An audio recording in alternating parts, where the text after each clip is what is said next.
The air on Tybee Island always tasted of ancient salt and impending storms. That Saturday, the humidity was a physical weight, clinging to the Spanish moss that draped over my father's sprawling estate like tattered lace. It was Arthur Sinclair's 60th birthday, an event the local papers had been whispering about for weeks. Red and gold lanterns, Arthur's power colors, swayed above the long oyster roast tables, casting flickering shadows that made everyone's practiced smiles look like jagged scars. I stood near the periphery, a glass of lukewarm sparkling water in my hand, watching the choreography of a family that had mastered the art of the beautiful lie. My half-sister, Seraphina, was the center of gravity. She was 31, 5 years younger than me, and dressed in a vintage emerald silk wrap dress that caught the light with every performative laugh. She was Arthur's daughter with Beatrix, the woman he had married exactly 6 months after my mother, Linda, took her final breath. Seraphina was leading a man through the crowd, Julian Thorne, a figure of quiet authority in a charcoal suit. Julian was the regional director for Coastal Greenery and Design, the firm where Seraphina had skyrocketed to senior associate in record time. Everyone. Attention, please. Seraphina's voice cut through the hum of the crowd. She tapped a silver spoon against a crystal flute. The clinking of heavy silverware died down. Even the cicadas in the live oak seemed to pause. As we celebrate Dad's legacy today, Seraphina began, her eyes sweeping over the guests, wealthy donors, city council members, and our distant cousins, I wanted to introduce my mentor, Julian. He's seen my hard work firsthand. But I also want to acknowledge the diversity of our family. She turned her gaze toward me. It was a cold, surgical look. This, she said, gesturing toward me with a dismissive wave, is Elara. The Sinclair failure. While I was rebuilding the Savannah waterfront, Elara was busy finding herself in dingy studios. I suppose every successful family needs a black sheep to make the gold shine brighter, right? A ripple of laughter followed. My stepmother, Beatrix, let out a shrill, delighted giggle. My father didn't protest, he simply raised his glass in a silent toast to his golden girl. I felt the familiar sting of the old wounds, the bus passes while Seraphina got a white BMW, the state school housing while she got a luxury condo, the silence when I asked for help with my mother's medical debts. Julian Thorne stayed silent, his hands in his pockets. He didn't laugh. He studied Seraphina, then looked at me, his head tilting slightly. A faint, almost imperceptible smile formed on his lips. Interesting, Julian said, his voice low but carrying through the sudden stillness. Because, Seraphina? You're fired. Effective immediately. The yard went deathly quiet. A fork hit a porcelain plate with a sound like a gunshot. Seraphina's smug grin froze, then shattered. To understand why a billionaire's daughter was standing at a birthday party being fired by a man she thought she controlled, you have to go back to a dusty attic in downtown Savannah. 3 months earlier, I had finally found the strength to go through my mother's estate. Linda Sinclair hadn't been just a stay-at-home mom. Before the cancer, she had been a pioneering landscape architect, though her name was often scrubbed from the firm's records by Arthur. In the back of her old mahogany drafting table, hidden behind a false panel, I found a silver encrypted USB drive. When I plugged it into my laptop, I didn't find family photos. I found intellectual property. There were hundreds of files, urban canopy designs, biophilic park layouts, and revolutionary drainage blueprints for coastal cities. These were designs I had helped her with as a teenager, and designs I had continued to perfect in secret throughout my 20s while working 3 jobs to survive. But as I scrolled through the files, my blood turned to ice. I recognized the oceanfront revitalization project that had made Seraphina a star. I recognized the Marshland Preservation Initiative she had just won an award for. Every single one of them was a pixel-for-pixel copy of the files on this drive.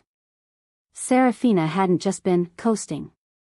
She had found my mother's digital archives years ago.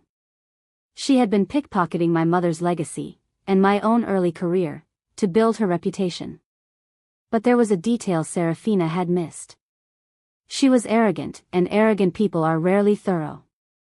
She thought she was working for a firm called Coastal Greenery and Design. What she didn't know was that Coastal Greenery had been quietly acquired 6 months ago by a parent corporation called Sinclair and Sage. And I was the Sage. While my family was busy telling the neighbors I was scraping by as a freelance gardener, I was building a ghost empire.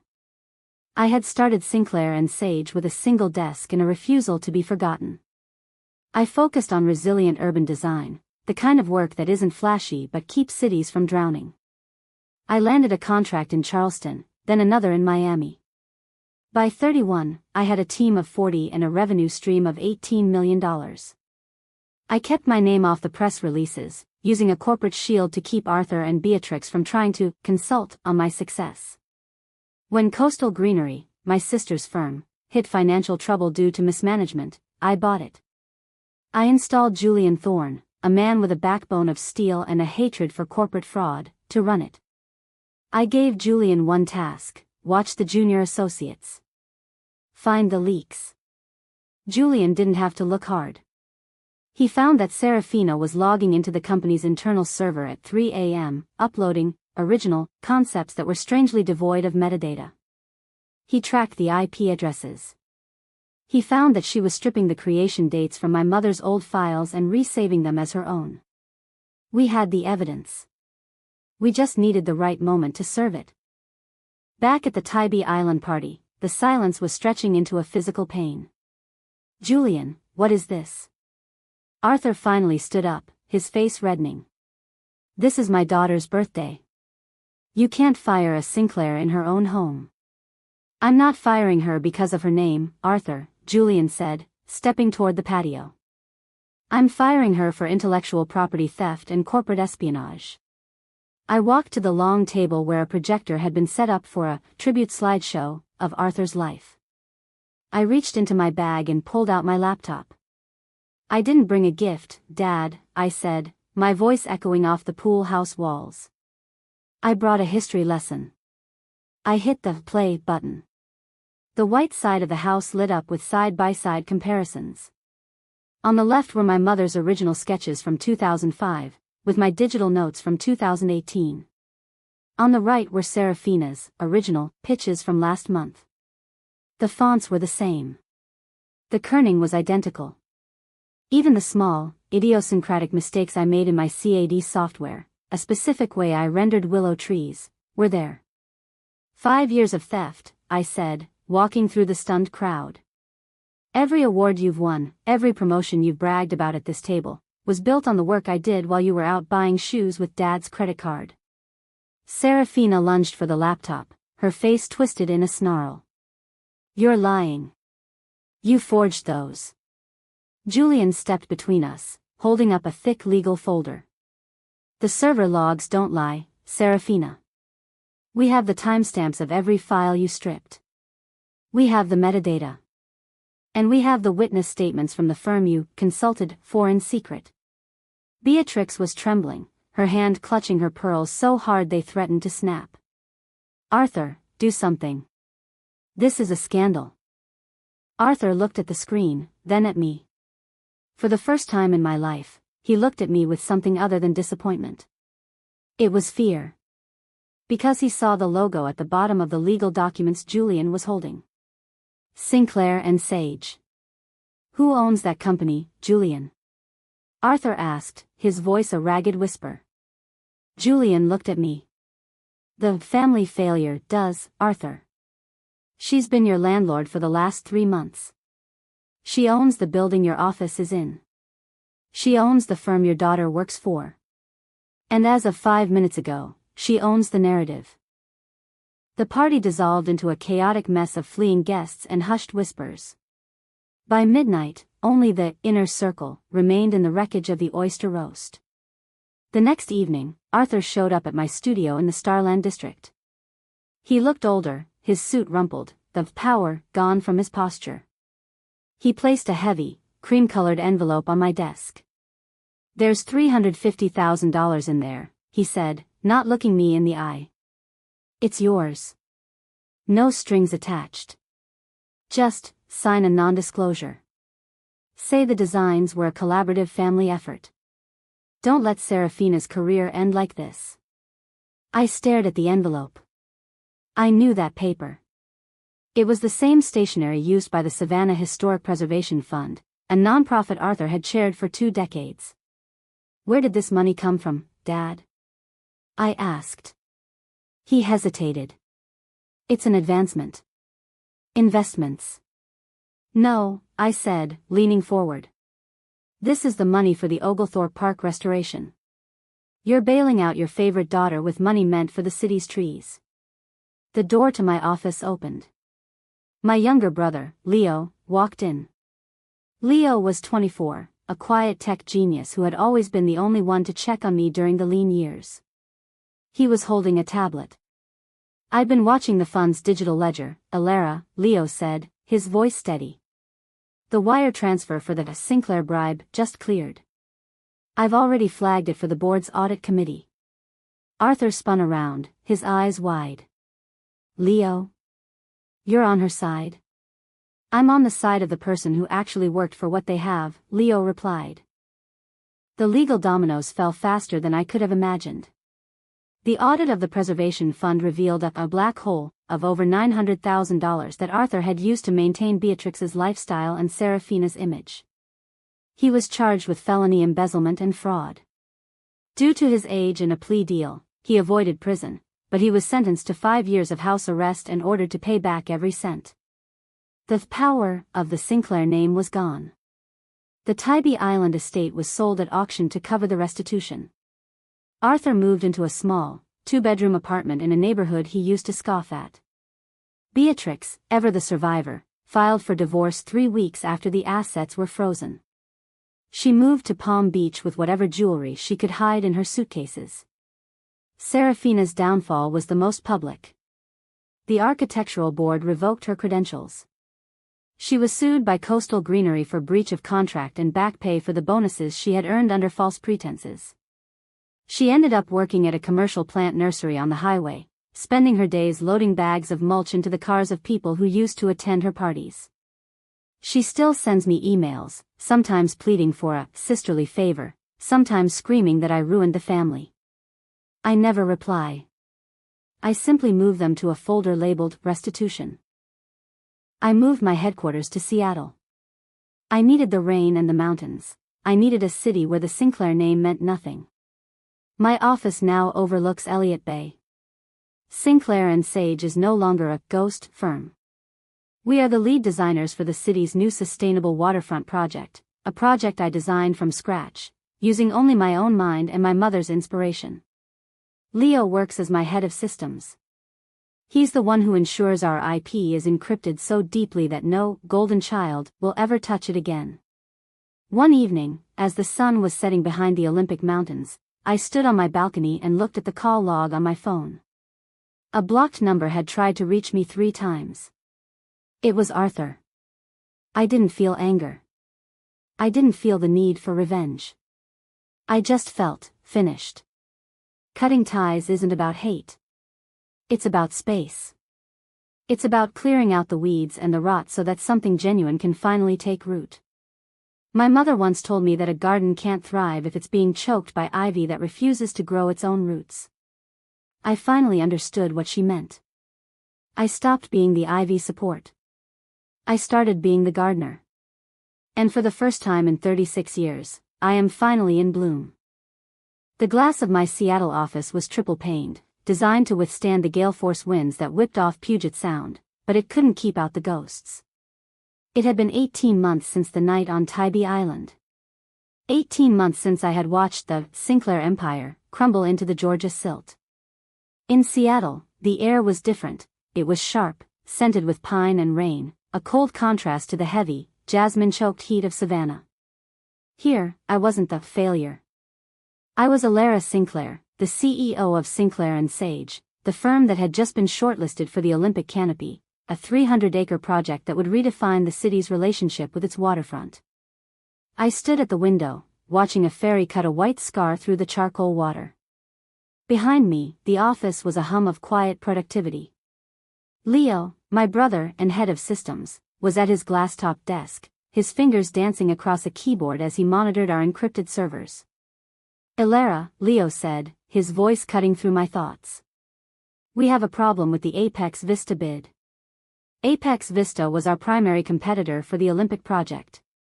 They were a massive, multinational firm with a reputation for brutalist beauty, lots of concrete, very little soul. They're 100 million over us, Leo, I said, not turning around. The city council won't touch them.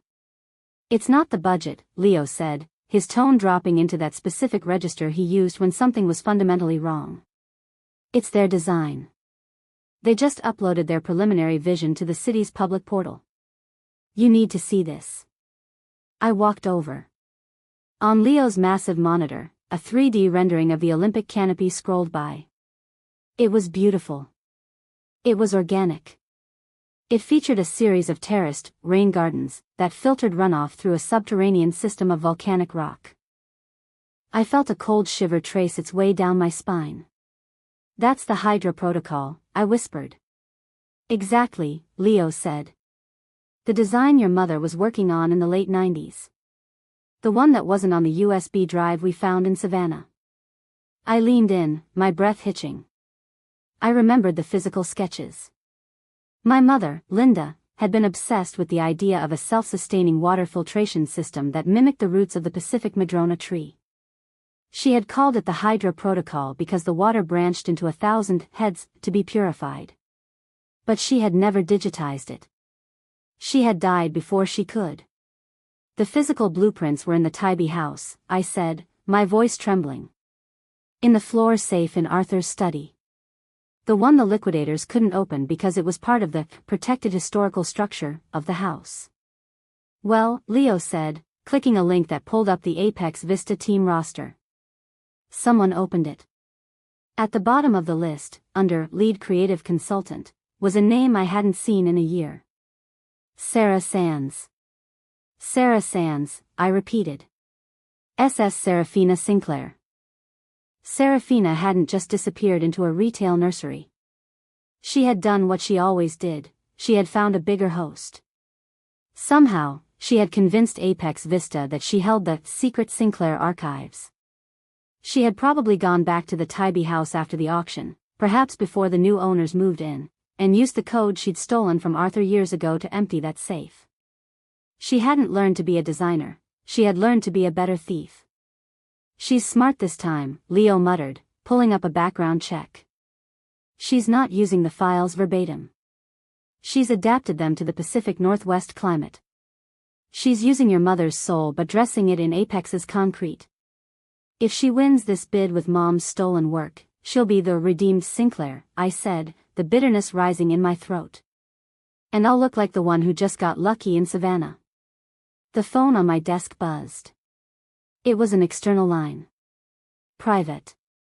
I picked it up. Elara Sinclair. Hello, Elara. The voice was thin, raspy, and stripped of the booming authority it once held. It was Arthur. I closed my eyes. How did you get this number, Dad? I still have friends in the city council, Elara. Even with an ankle monitor, a Sinclair has friends. He coughed, a wet, rattling sound. I saw the Apex bid. I saw what Seraphina is doing. You sold them to her, didn't you? I asked, my voice cold as the sound. The blueprints in the safe. You gave her the code so she could bail you out of your restitution payments. There was a long silence on the other end. I'm an old man in a one-bedroom apartment, Elara. Beatrix is gone. The charity board hates me. I did what I had to do to survive. Seraphina promised to take care of me if she landed the Seattle contract. You sold Mom's soul to the people who are trying to bury me, I said. Again. She's your sister, Elara. She was drowning. You have the Empire. Why can't you just let her have this one win? You've already won. She didn't earn it, Dad. And neither did you. I hung up. I didn't wait for him to plead. I didn't wait for him to lie. I looked at Leo. We're not just going to win this bid, I said. We're going to dismantle Apex Vista. The next morning, my office felt like a war room. Julian Thorne, my director of operations, had flown in from Savannah. He sat at the conference table, surrounded by stacks of my mother's old journals and the legal documents from our acquisition of coastal greenery. "Here's the problem," Julian said, tapping a pen against a copy of the Apex bid. "The Hydra Protocol was never patented. Your mother worked on it privately. Since it was never published or copyrighted, Apex can claim it was independently developed by their new consultant." "Not if we can prove the physical theft," Leo countered. "But Seraphina is careful. There's no paper trail of her entering that safe." I sat at the head of the table, staring at a photo of my mother. She was standing in a marsh, her boots covered in mud, a yellow legal pad in her hand. She looked so happy. "Wait," I said, leaning forward. "Mom didn't just sketch. She recorded her design diaries on microcassettes. She used to dictate her thoughts while she walked the sites. Arthur hated them. He called them clutter and threw them in the garage. I saved them," Leo said suddenly. The room went quiet. I turned to my brother. "What?" "When Beatrix was throwing things out after the funeral, I went through the garage. I found a box of those tapes. I thought maybe I'd want to hear her voice again someday. I have them in a storage unit in Savannah." "Leo, if those tapes contain the specific formulas for the filtration system, the exact ratios of volcanic rock to sand that Apex is using, that's our prior art," Julian said, his eyes lighting up.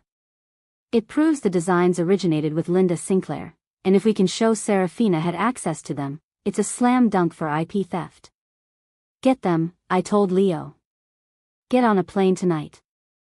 2 weeks later, the Seattle City Council held a Vision Gala at the Museum of Flight. It was the final hurdle before the contract was awarded.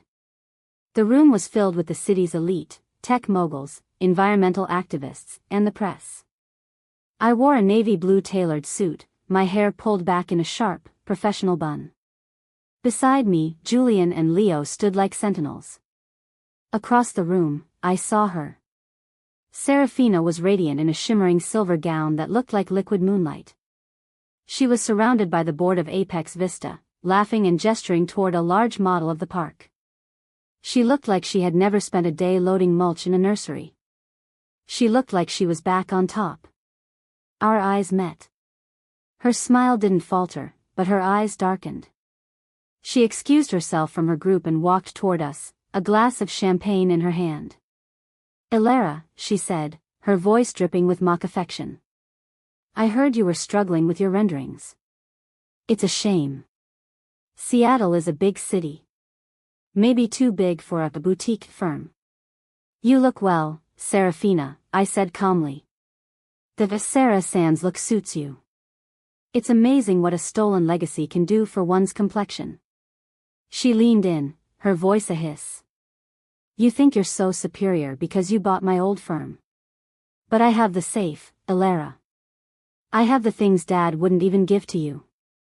I have the real Sinclair genius."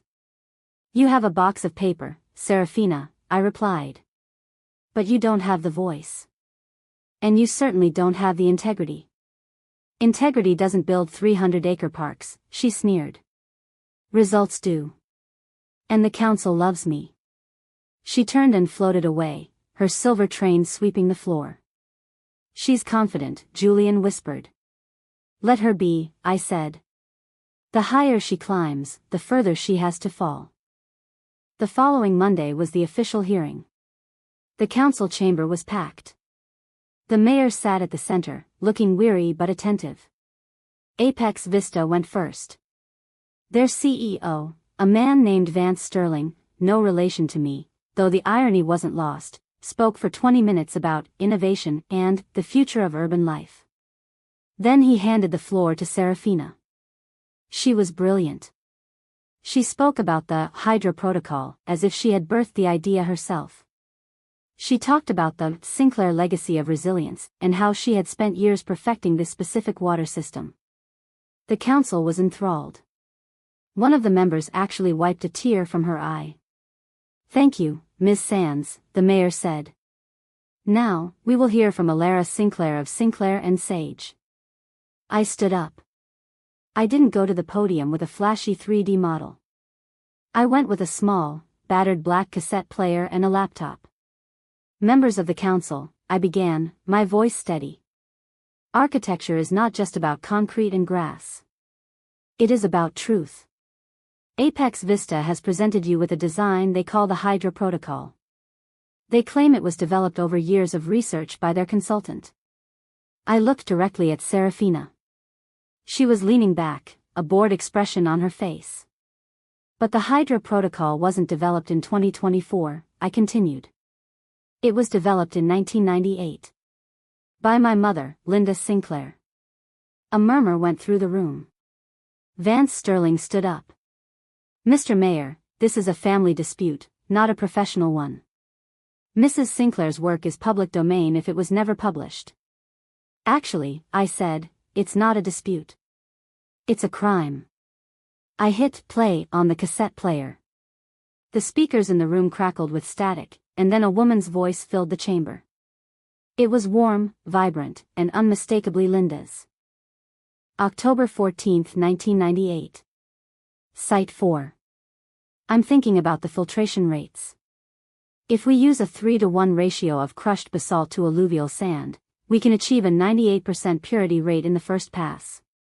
I'm calling it the Hydra Protocol. Arthur thinks it's a waste of time, but Elara, she's 12 now, she helped me map the root structures today. She sees it. She understands the soul of the water. I paused the tape. The room was so quiet you could hear the rain tapping against the skylights.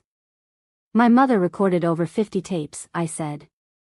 They include the exact chemical compositions, the flow rates, and the structural integrity calculations that Apex Vista is currently using in their bid, calculations that Ms. Sands here claimed were her own breakthroughs just 10 minutes ago. I opened my laptop and projected a document onto the screen. It was a digital forensic report. Furthermore, I said, we have the GPS logs from Ms. Sands' phone. 6 months ago, she visited the Sinclair estate on Tybee Island, a property that was under a court-ordered freeze. She entered the premises illegally and removed a floor safe containing these original documents. Seraphina stood up, her face a mask of rage. This is a setup. Those tapes could be faked.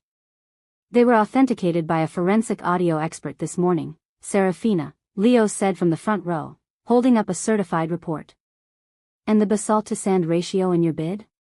It's exactly 3-to-1. A ratio my mother developed before you even knew how to use a ruler. The mayor looked at Seraphina, then at Vance Sterling. The CEO was already backing away from her, his face pale.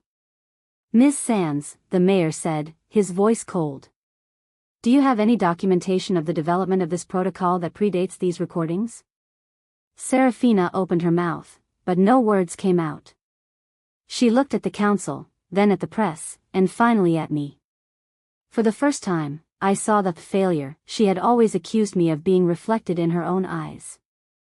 The bid from Apex Vista is hereby disqualified, the mayor announced. And the city attorney will be reviewing these materials for potential criminal charges regarding the theft of protected historical documents. The aftermath was a landslide. Apex Vista, desperate to avoid a massive lawsuit and a PR nightmare, fired Seraphina within the hour. They issued a public apology to Sinclair and Sage and withdrew from all regional bidding for 2 years. Seraphina was charged with trespassing and theft. Because she had used the stolen documents to secure a multi-million-dollar contract, she was also hit with corporate fraud. She didn't have Arthur to bail her out this time. She took a plea deal, 2 years in a minimum security facility and a lifetime ban from the Landscape Architecture Registry. Arthur didn't call me again. I heard from Leo that he had moved even further inland, into a subsidized senior living facility. He had sold the last of his friends to pay for Seraphina's lawyer, and in the end, it wasn't enough. A week after the hearing, I stood on the site of the Olympic canopy. The ground was broken, the smell of fresh earth mixing with the salt of the sound. Julian Thorne walked up beside me, a hard hat under his arm. The city officially signed the contract this morning, Elara. We start the filtration beds on Monday. Good, I said. We're going to do it right, Julian. We're going to build it exactly the way she wanted. You're not thinking about the past, are you? He asked. I looked at the water. I thought about the little girl who had mapped root structures in a Georgia marsh. I thought about the woman who had survived a family designed to drown her. No, I said. I'm thinking about the future.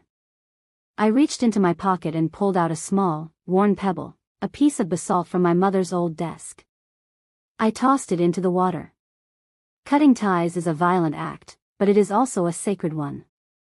It is the act of pruning a dying limb so the tree can touch the sky. Seraphina had the silver gown.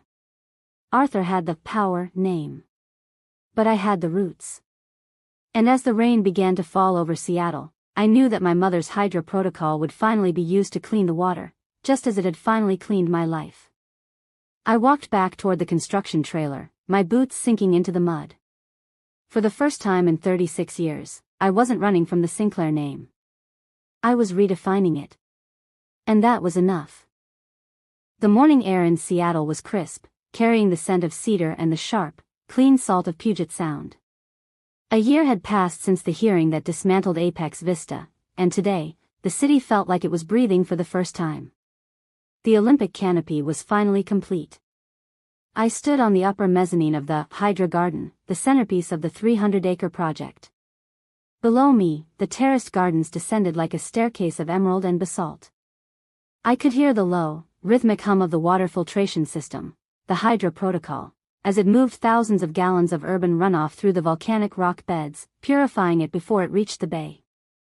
It wasn't just a park, it was a living, breathing lungs for the city. Leo walked up beside me, wearing a rare, genuine smile. He wasn't looking at a screen for once. He was watching a group of school children crouching by one of the bios whales, pointing at the clear water. The sensor readings are perfect, Elara, he said, leaning against the glass railing. Purity is at 99%. Mom's math was even better than we thought. She always was the smartest person in the room, I said softly. People just didn't want to listen. A local news crew was setting up near the ribbon-cutting ceremony. The headlines today wouldn't mention scandal or theft. They were talking about Sinclair and Sage as the new standard for global urban design. We had signed 3 more contracts this month alone, Vancouver, San Francisco, and a massive revitalization project in Oslo. But the success wasn't the best part. The best part was the silence in my inbox. If you found inspiration in Elara's journey from family failure to the CEO of her own empire, don't let the story end here. Share this story with someone who needs the courage to stand up for their work and their worth. You never know who is currently fighting a battle against someone trying to steal their light. Subscribe, and join our community of thinkers and creators. We bring you deep, powerful narratives of justice, resilience, and the triumph of the human spirit every single week. Leave a comment below. Have you ever had to cut ties with someone to save your own future? How did you rebuild? Your story matters. Protect your peace. Build your empire.